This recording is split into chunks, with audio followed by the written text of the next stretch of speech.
What's going on, everybody? I'm Brandon Mccaghren. This is Matt Skaff, and we're going to do a little preview of the weekend's grappling matchups. We got a little screen right here.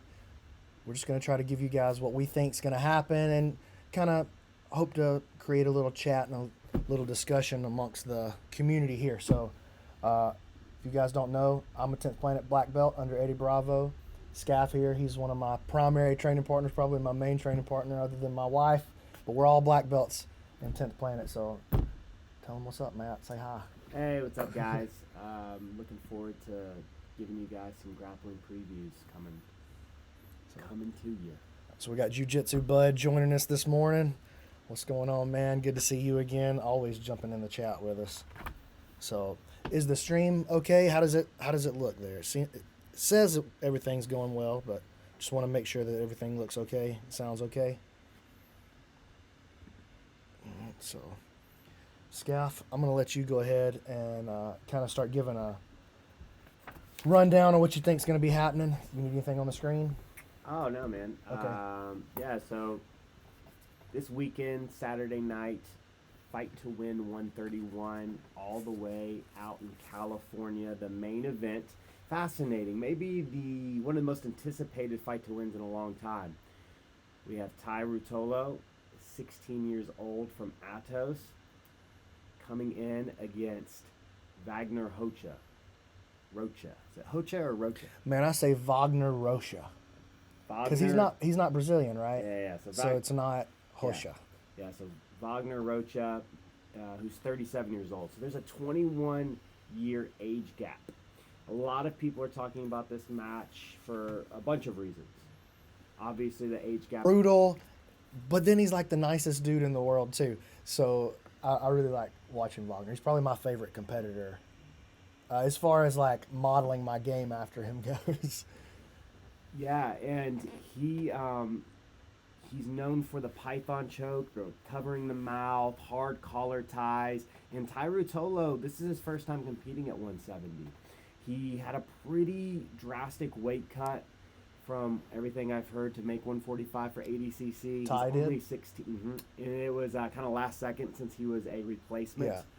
And he's going to be, I imagine by the next ADCC, there's no way he can make 145 since, he is only 16 years old. So this is going to be his first foray up into 170. And everything the Fight to Win says is that they could not find anybody to face Ruotolo. It was the Nicky Ryan problem, where you've got this white or blue belt that is just killing people and is an elite level black belt, but nobody will face him because he doesn't have the accomplishments or the just black belt around his waist. And Vagner Rocha, after Ty's performance, said, man, this kid, I don't care how old he is, he's a professional. Like, I'm going against a professional Saturday night.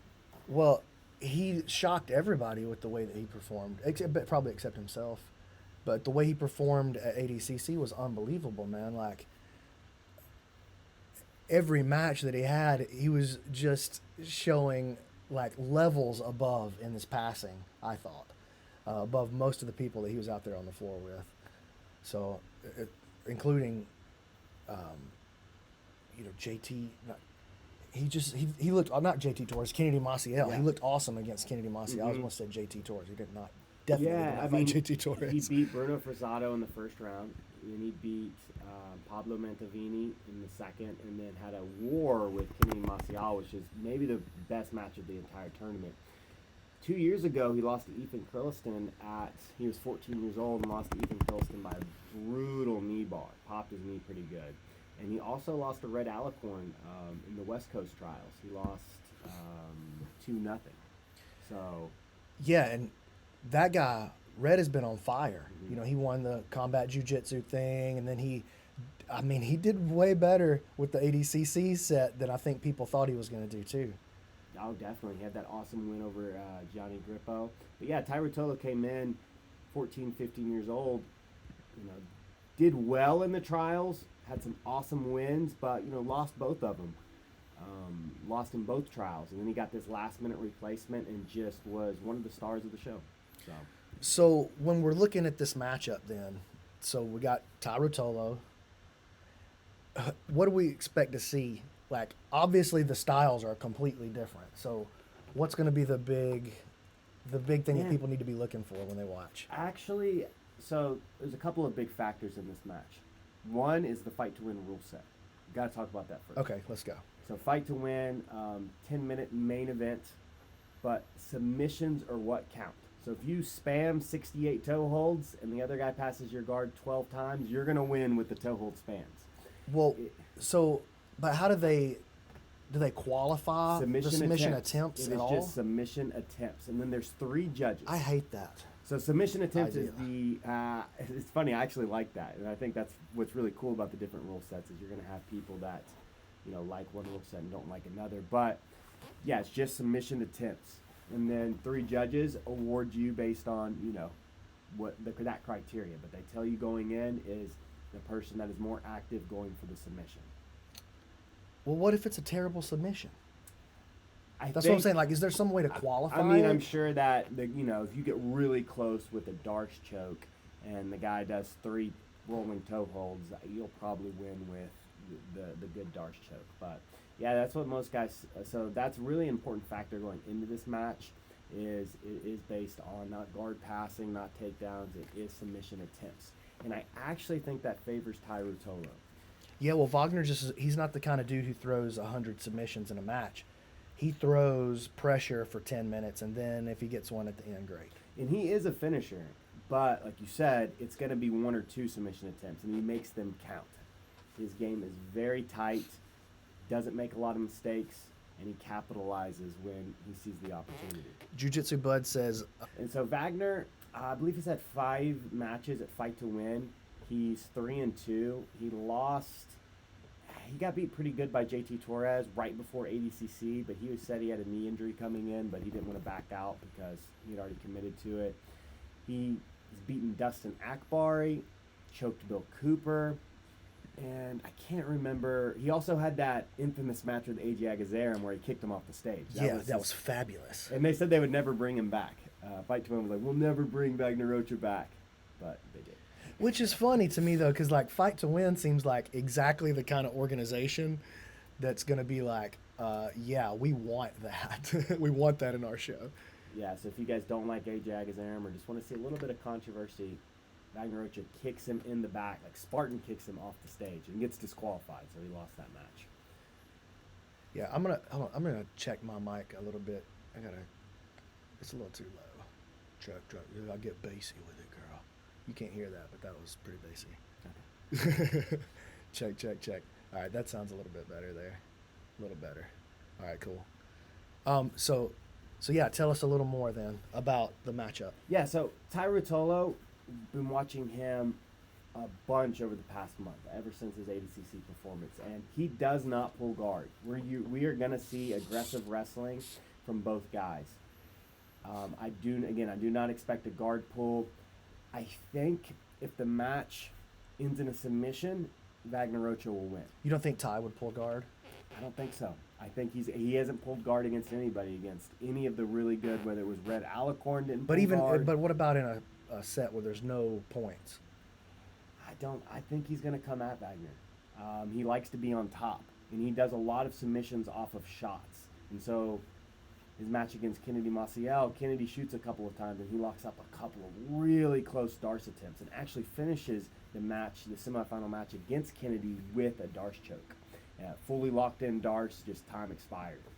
So he likes to, and when you watch his training videos and stuff, he does a lot of wrestling. I mean, Atos is notorious for IBJJF points, lots of wrestling. But where he's going to have the advantage is he is a chain submission guy. He hunts the submission throughout ADCC against the best of the best. He threw multiple submission attempts, rear naked chokes. The darce seems to be with those long, lanky arms.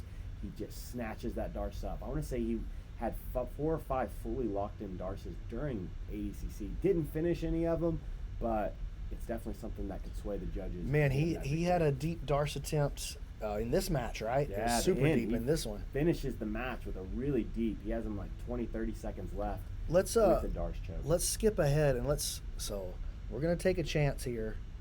We're gonna play a little bit of this match.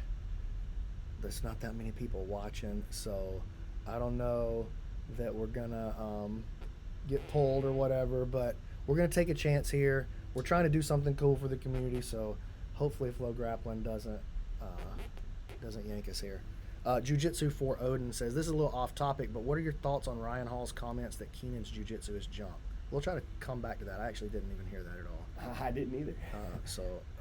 Where do you want me to go to on this video here, Scott? So it's the last 30, so probably the 9-minute mark. All right, so let me see if I can grab it and pull it ahead here. Yeah, and I think this is definitely my first time trying to do all of this.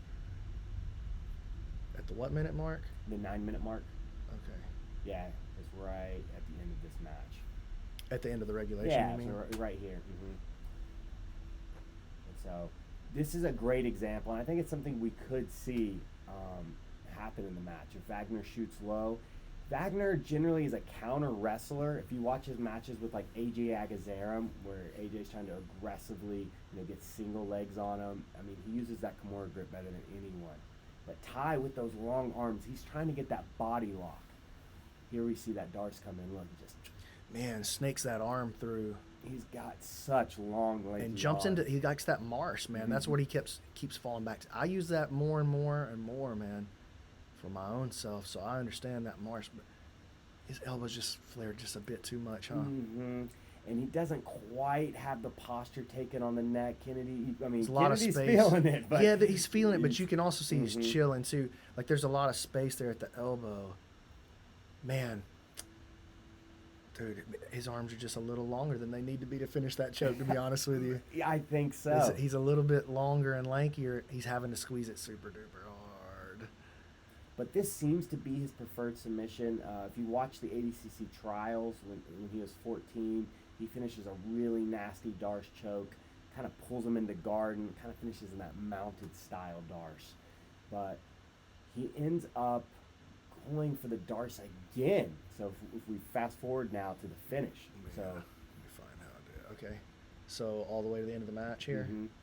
Oh, yeah, and here so it is look. again. Let me go back and see the setup. Oh, it didn't take him long to get there either. Man, he was in that thing for a long... This is the one I was thinking about. Yeah. He was in there so long. And he just doesn't get time. I mean, he's 16 years old. He doesn't take a breath this entire tournament.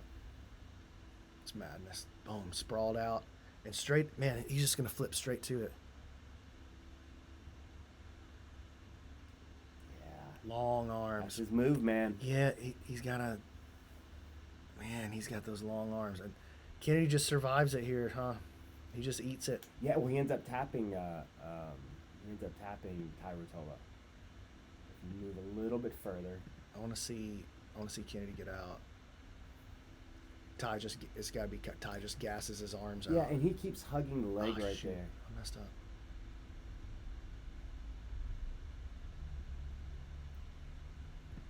He kind of does a combination of the last one he was pushing on the hips. Ty, though, He tried to change, yeah, tries to change.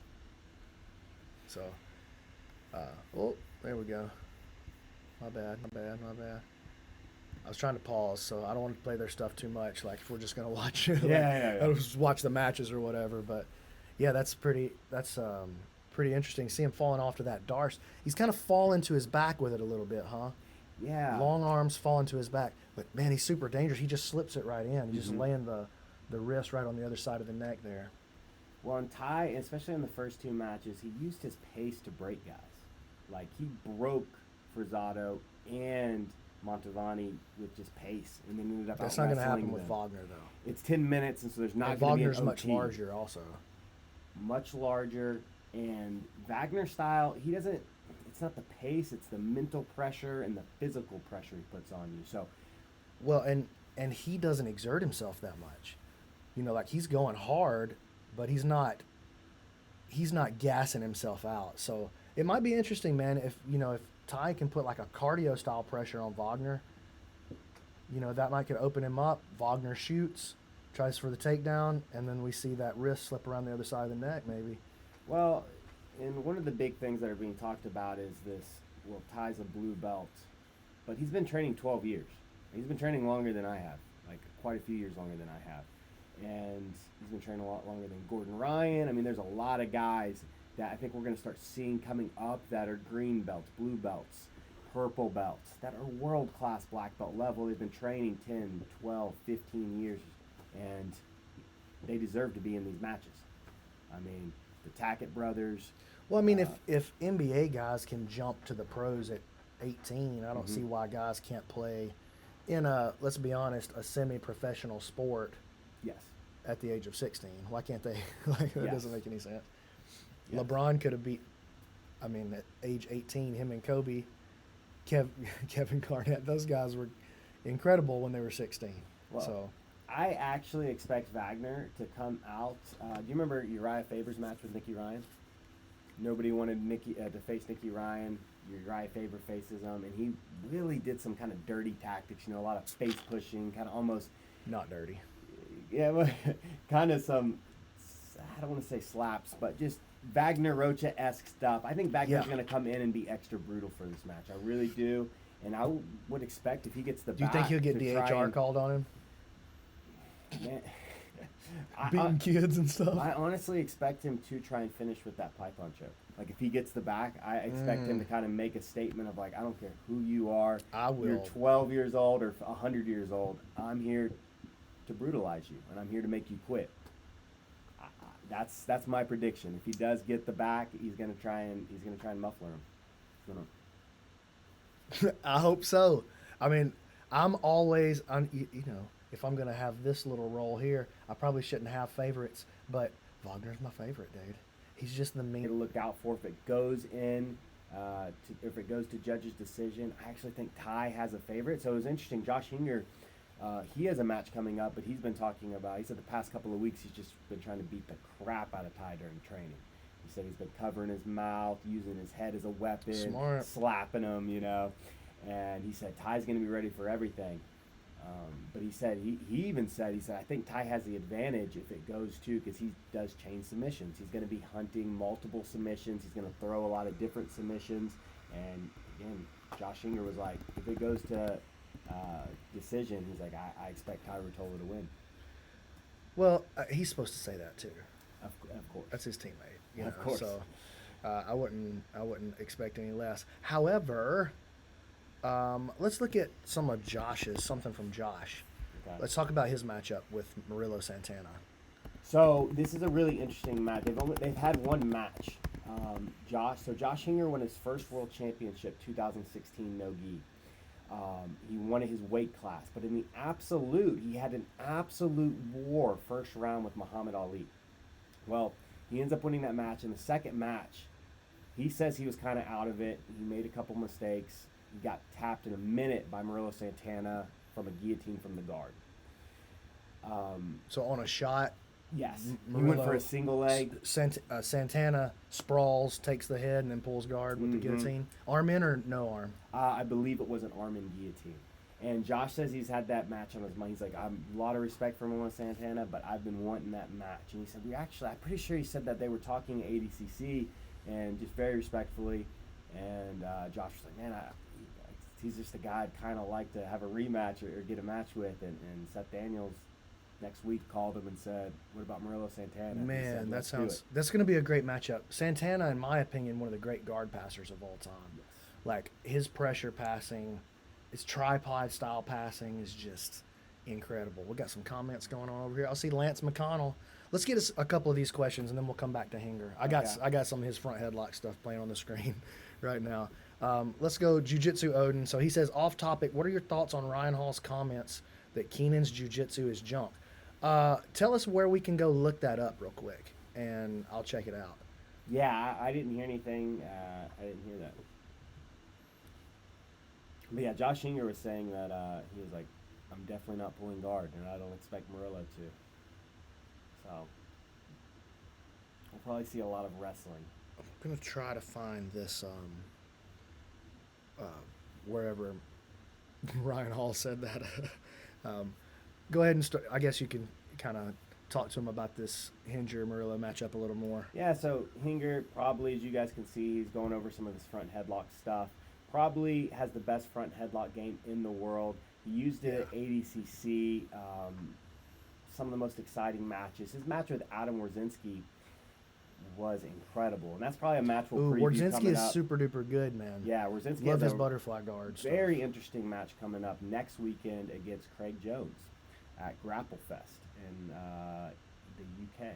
So really interesting match, and he was like, man, he's like, Adam's game. He said, I did not expect him to be as good as he was, no gi. He kept trying that reverse arm lock on Hinger, but Hinger ended up catching him with the guillotine. He beat Thor pretty good by just using the guillotine to pass. I expect, again, Hinger's a chain submission guy. Murillo's a lot more Vagner. We actually have two similar type matchups coming in of Ty and Hinger are both chain submission guys. They go for a lot of submissions. Josh Hinger will throw a flying triangle. I mean, he'll go for stuff. Dude, he almost killed himself with that flying triangle. I've gotten to where, like, I really like their podcast, man. Keenan and Hinger's podcast. I think I like Hinger the best. Like, I don't know. He just seems like my kind of guy, man. I don't know. That seems to be the consensus. He So, seems like my kind of dude. He seems way more chill than I thought he was. Like, that's why podcasts are great. Speaking of podcasts, why don't you tell these fine friends about your podcast real quick? yeah, guys, so I started a podcast a couple of weeks ago. It's called The Grappling Discourse. It's on all major platforms. Subscribe to iTunes. Yeah, I've got 16 episodes. I'm focusing just on grappling. Most of the episodes are just me giving insights, breaking down fights, doing some grappling history, talking about training ideas, or just little things, just like tips for beginners. Probably the most popular episode so far is, it's just called the Blue Belt. And we've promoted a few guys to Blue Belt over the past couple of months. It was something that's been on my mind, and I just kind of gave a bunch of criteria of things I was looking for when I thought a student was getting close. And the cool thing about it is it's not all winning based. A lot of it is character based. I just list a lot of character based things I'm looking in for white belts before they come blue belts. So check it out, especially if you're a white belt. I've gotten, again, a lot of really good feedback of people going, man, and I've had even a couple of schools tell me, like, man, I'm going to start really looking at my blue belts like this. So that's been cool. Do you guys think Craig takes the match against Adam? So Craig Jones against Adam Wardzinski. What do you think?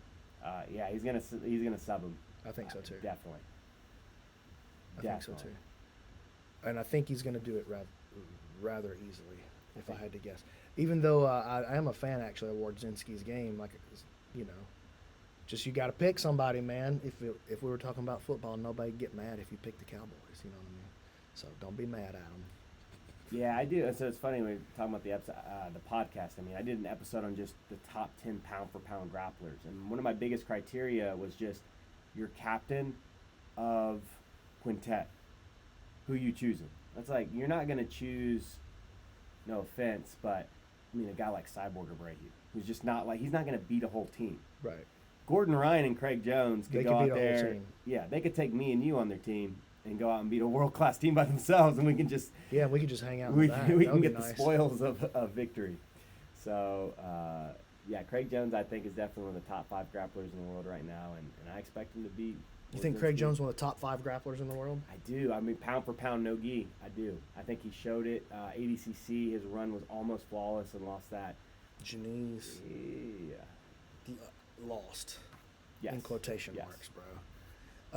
That's Janice's style. That's what he does. But he wins. He shuts people down. Is Craig bigger than Adam Wardzinski? What's their size? I would actually say Wardzinski's. I want to say he's competed at heavier weights than Craig Jones, because Craig Jones came up. I mean, when he first started, he was that 170-ish, very similar to Gordon, and they both started at a long, lanky. Yeah, they both started at a longer, lankier frame, and now they're both shredded and jacked. But Craig's walking, I'd say, about 95. Jeez Louise. Blue Dragon. Oh, that's Rob Rooney. He said Craig is definitely top 5. And Jiu Jitsu for Odin says Josh Hinger sucks. Keenan needs the bald dude from this podcast. Let's do a bald guy trade. Oh, dang. Disagree. We've got a video of Keenan on the screen. He's just rolling like what is this, like a 40-minute match where I guess he's one of the ones where he's talking over the top. That's what came on automatically. Yeah, I'm a really big fan of Keenan's game there. What else is there? What else is coming up this weekend for people?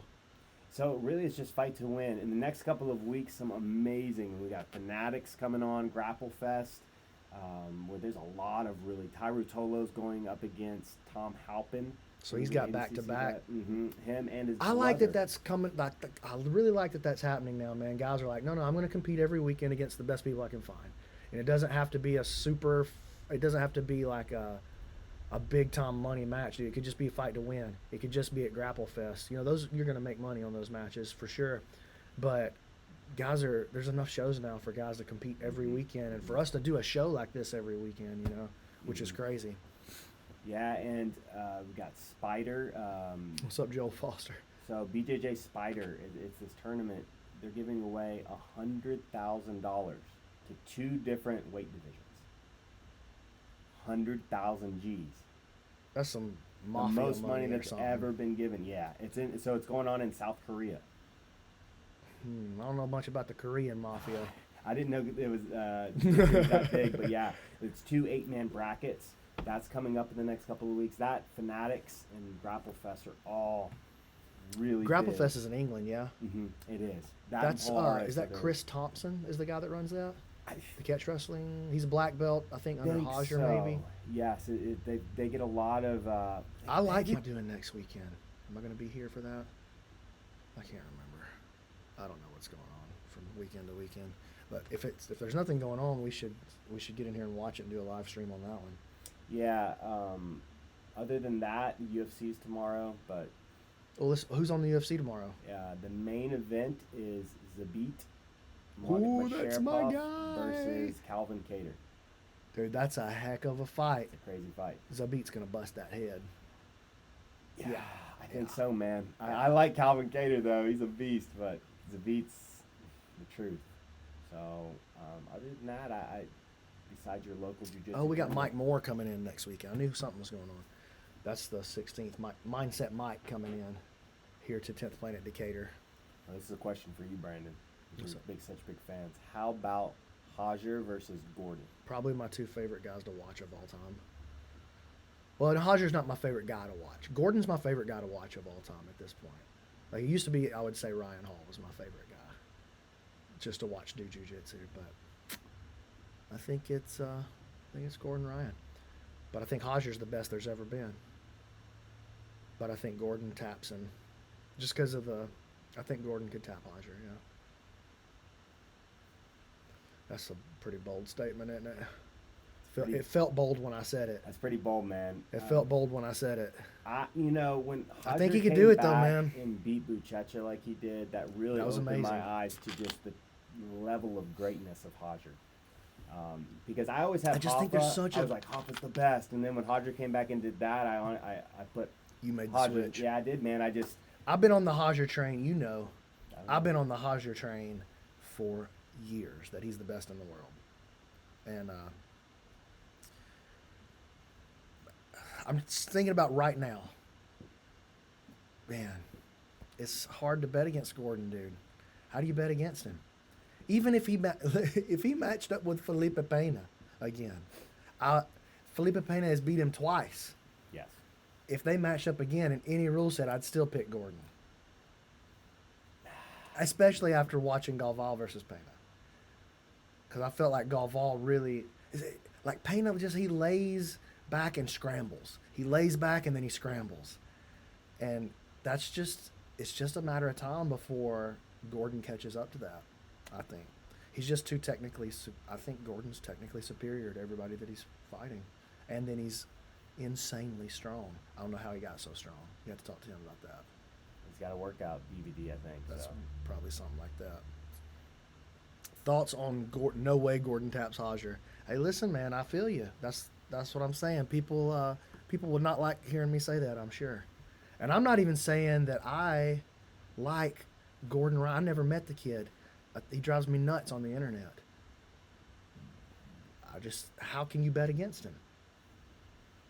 He's pretty darn good. How could you bet against him against anybody? BJJ Fanatics, I cannot wait for that. That's going to be just so much fun, man. Dude, did you see last night? I saw on Instagram, Eddie posted a picture of him and Bernardo I did and see Zynga. that. And he's like, Rubber Guard DVD coming to BJJ Fanatics. Ultimate Rubber Guard DVD. Dude, all I saw right. that. Okay, Yeah. then. Joel Foster, he says, thoughts on Gordon's proposition to Lachlan. I kind of missed that. I heard a little bit about it. Let me give you the guys the rundown, All okay? right. Because I got drawn into this drama. So, Lachlan Giles. I'm gonna see if I can Giles. find it. Yeah, Lachlan Giles. He had that match with Gordon Ryan, but he had that famous run now where, you know, he was kind of the star of and kind of stole the show of ADCC. Well, Fanatics brought him on to talk about some of his matches. Or maybe it was Flow Grappling, I can't remember. But anyways, he was breaking down his Gordon Ryan match. And during the match, he said, during the leg entanglement, he said, well, I catch Gordon's heel right here. Gordon didn't like the way things were going, so he backed out of the leg game. And basically he was saying, like, I felt like I, was ahead of him there. But then Lachlan goes on to say, look, he then went on to smash me. And he even has said that 10 times out of 10, Gordon Ryan would smash him. Gordon took offense to him saying, and so then Gordon comes back with, I'll do a match with you, only leg locks, no time limit. I want to say it was maybe best of 3 leg locks, something like that. But for 500K, I'll put up 500K, and all you have to do is put up 5K. And Lachlan comes back and goes immediately, all right, let's do it. And Gordon then goes, well, actually, I want you to then agree and do 3 matches with 3 DDS junior members of the squad. You have to do 3 matches within a year, and if you don't, you're liable to being sued by a law. So just some like craziness where he was talking about like how it'd be breach of contract if Lachlan didn't do those 3 matches. Gordon, listen, bro. I appreciate that Gordon is so good at jiu-jitsu, but he is not that good at lawyering. I wouldn't say that, Yes. that he's passed the bar. Yes, but that match will never happen. Now, Margarita.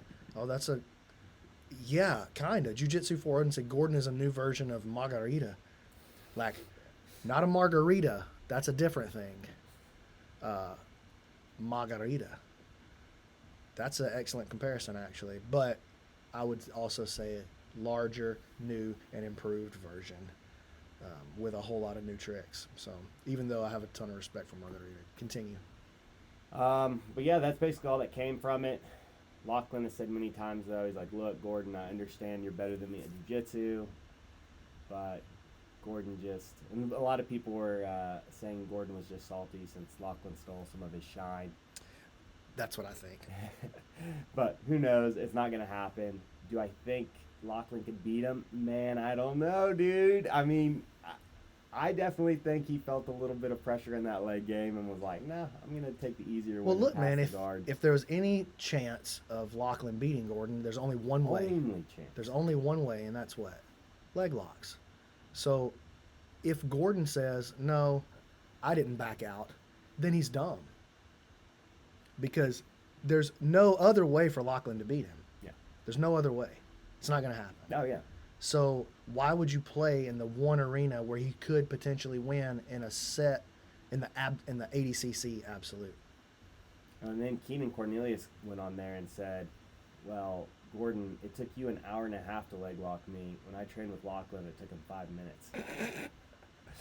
They've funny. got that trolling thing. I know they're really good buddies, but Yeah, they're friends, but that's still probably true. When he was, yeah, that's what he was saying. Is like, it took you an hour and a half and it took Lachlan 5 minutes. But then Lachlan went, that's true, but then Keenan, he destroyed me. So Lachlan just seems like the best.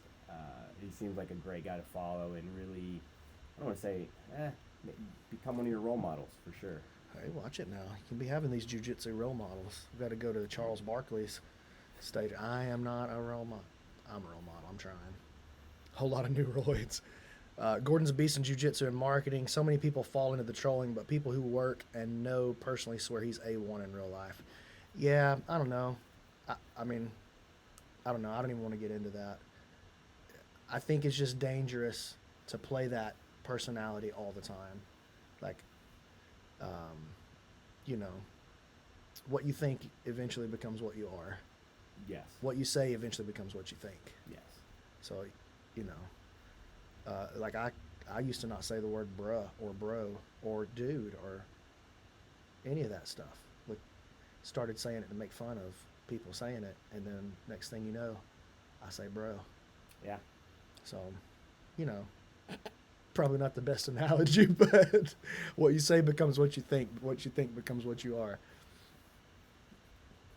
Hey, Rob Rooney says the same thing here. He says, I got to say, when I met Gordon, he was humble and polite, very different to his online persona. That does seem to be the standard response, but, you know, I think it does matter how you act, even online, because there are people on the other side of those accounts that you're talking to that with real experiences and real feelings. So I think that's just important to remember. Herbert Santos Mercs Gordon Jiu Jitsu for Odin says. Herbert Santos just lost to Tim Spriggs. Yeah, sometimes he comes out a little, I don't want to say mentally weak, but when he gets pressured, he folds sometimes. You know what I'm saying? Like, I think we'd see a very similar Cyborg situation. Where he would I feel like it's sort of the same. It's not that those guys are mentally weak. It's just that some guys, they take the easy way out. Like, Cyborg took the easy way out of just getting DQ'd from Gordon instead of just losing to Gordon. Instead of just taking the L, yeah. Ooh, Marigelli, though, is my guy. You love Marigelli, dude. Oh, my God. I mean, he would crush Gordon in the gi. And Gordon tried, so he did the whole, I'm going to spend time, I'm going to become a gi world champion. Honestly, what I think happened is he realizes that's a longer path than he thought it was going to be. Longer path. And he a long path with no money on the other side of it. Man, that Spider Invitational gi, 100K. They did that absolute tournament for 50K. I mean, there is some money, but the play is definitely, from what he's saying, MMA. Infinitely more money right now in MMA. Yeah. And there's more money coming. And there's more money coming. Really for all three of these sports, all of them on the rise. I think gi and no gi both have their opportunities to make good money now. I mean, they both have their tournaments where I know there's multiple gi. Copa Podio, you can make some good money. I mean, there's 4 or 5 different gi avenues, but no gi seems to be there's more consistent opportunities. And dude, listen, if Gordon Ryan wanted to make $1,000 every weekend, he could just go to every tournament around the country on these little invitationals, and he'd make $1,000 or $2,000 or whatever the tournament prize is. Yep. He'd make it every weekend, and man, that would be a lot of money, and it would be easy work for him. Well, that's the crazy thing. I remember when 2,000 was like, wow, $2,000 now. Past couple of months, we've seen 2 or 3 10s. Yeah. That King of the Mat Grappling, that Cal Bame won, 10,000. Yeah, Cal Bame won 10,000. BJJ Fanatics coming up, 10,000. Yup. And you're getting DVD deals too with them. So that's the really cool thing about Fanatics is if you go out, ball out, like Cal Bame's doing a DVD, Quentin Rosenzweig's doing a DVD. Pretty cool, man.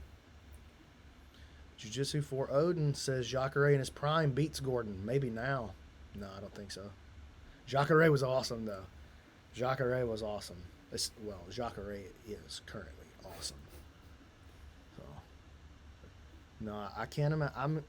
I'm not taking a bet against Gordon right now. There's just no way. I don't think we've seen the best Gordon.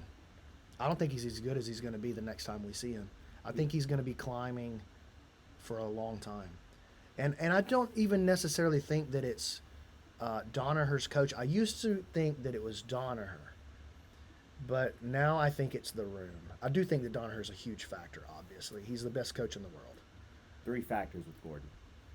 Danaher, constant coach watching him, evaluating him, and with him everywhere he goes. That's mind-blowingly game-changing. Yeah. He's the only guy I think that really has that. Those guys, I should say, that has that level of support from a coach. Just, again, amazing. The talent in the room. And the third thing, Gordon Ryan is a freak. That's just... Yeah, he's an athletic whether freak. he does whatever, doesn't matter. There's pictures of him when he's 14 and 15. He's got a 10-pack, Like, he's tall, lanky. I mean, he's got the build to be. He's an athlete. Yeah, I think he would have been good at whatever he put, like whatever sport he would have landed in. Definitely. Here's a question. What's y'all's opinion on Kit Dale? He was a major up-and-comer around Metamoris time, but kind of just disappeared. Kit Dale's pretty good. It probably still is really good. But I think he just wasn't passionate about pursuing jiu-jitsu at the world-class level. Well, That must be your sole focus, really. I don't think there was the opportunities either when he was really like 5 years. I mean, it's changed so much in 5 years. There just wasn't that many avenues to make good money, and he started doing modeling and these, acting and Well, there's a lot BJJ more online money stuff and a lot less getting your body destroyed. So I get it. You guys just won't get off Gordon's nuts. What about Robert Drysdale? No, man. I'm telling you, I don't think that you can watch. Listen, I am not some dude who's just seen a few matches. You know what I'm saying? Like, I studied jiu-jitsu intensely. How can you watch Gordon Ryan? How can you watch him right now and put anybody against him? And if we're going to go back into history, there are techniques alive right now that straight up a system for them did not exist. Maybe you saw them every now and then, creatively or spontaneously or just in the moment. But let's just take Gordon's run against Yuri Samoas at the Nogi Worlds, when he beat Yuri twice, beat him in the absolute at the weight. Yeah. He used the same sweep to beat everybody there. Yuri Samoas, we're talking about one of the best no-gi grapplers of all time in Yuri Samoas, one of the best guard passers in the history of no-gi grappling.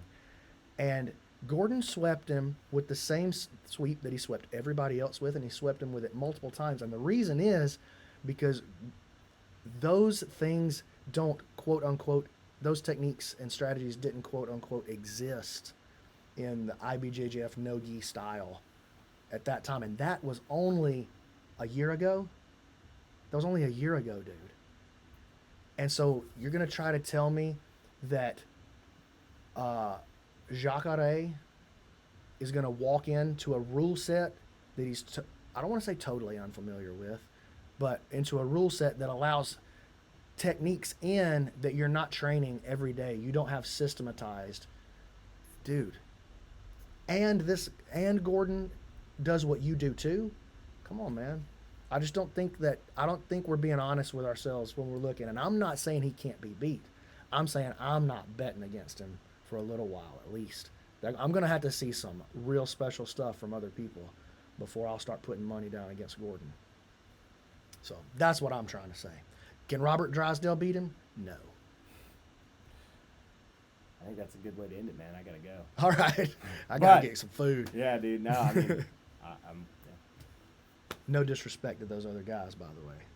Like, I'm not even a Gordon lover. I'm just saying.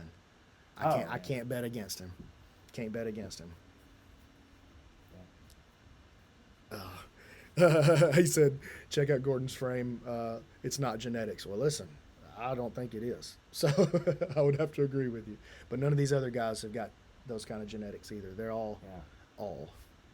Robert Drysdale, I mean. Come on, bro. Yeah, well, he already failed. I mean, that's. Yes. He already failed. Yes. So, pointing the fingers at other people, that's usually a good. I'm not talking about you. I'm just talking about people who athletes who point the fingers at other steroid users. That's almost a 100% chance that they're doing it themselves. All right, so yeah, let's cut up out of here. Make sure you guys are following Matt Skaff on Instagram at Matt Skaff. I'm on Instagram at BrandonMC.Ninja. We want you to subscribe to this channel, share these videos. The idea right now is we're going to try to do this every weekend. We will see what happens. But definitely on Monday, we're going to come back and we're going to talk about these matchups. And, we might try to have an interview. That's what I want to do. Have like a little Ariel Helwani style show on Mondays where we kind of sit down with some of the guys from the weekend. So Matt Skaff, also the Grappling Discourse podcast. Yeah, I'm going to put all this audio up there. So if you guys, got in late or I don't know, you're just driving and you want to listen to it again, whatever, Grappling Discourse, it'll be up there. And we appreciate you guys joining us. Make sure you share and kind of stay posted on the channel. Subscribe, ring that bell down there on the bottom right. You want to ring that bell for sure, because then every time we go live, it's going to let you know. All right, thanks, guys.